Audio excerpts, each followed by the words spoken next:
I was the skinniest I had ever been in my adult life in this photo, and I still hated my stomach and was in a total fucking panic about gaining the weight back. In these photos from just last week, I weigh about 10 to 12 pounds more than I did in that first photo, which is still about 20 pounds less than my heaviest, and I am 1,000 times happier. So let's back up a second. In the first photo, I'm just shy of 34 and about halfway through a 30-day Isagenix nutritional cleanse.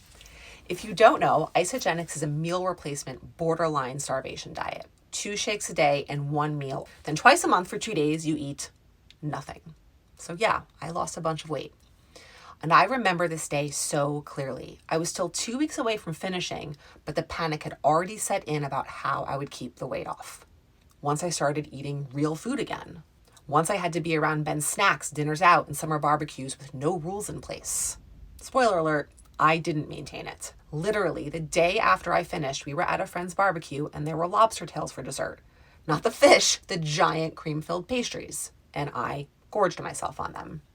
And I still remember that feeling, the sheer pleasure of eating something that tasted so good after a month of deprivation, right alongside the sheer terror of what it would mean for the scale, my pants, and my mental health.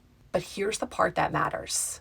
In this photo, when I was the skinniest I had ever been, when I fit into jeans I couldn't pull over my thighs just a few weeks earlier, when I had lost 10 pounds in a couple of weeks, I wasn't happy or excited at how skinny I was.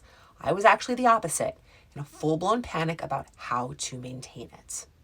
Why am I telling you this? Because when I was good, when I was bad, when I was smaller, when I was heavier, I was never happy with my body, which means it was never about the weight.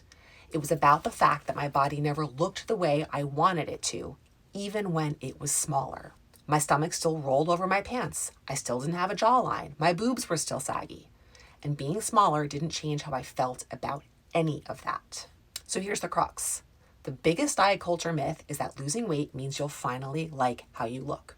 You might like being smaller, you might like the size of your jeans, but that doesn't mean you'll like your body. Why? Because you lost weight, but you didn't learn how to talk to yourself or see yourself differently.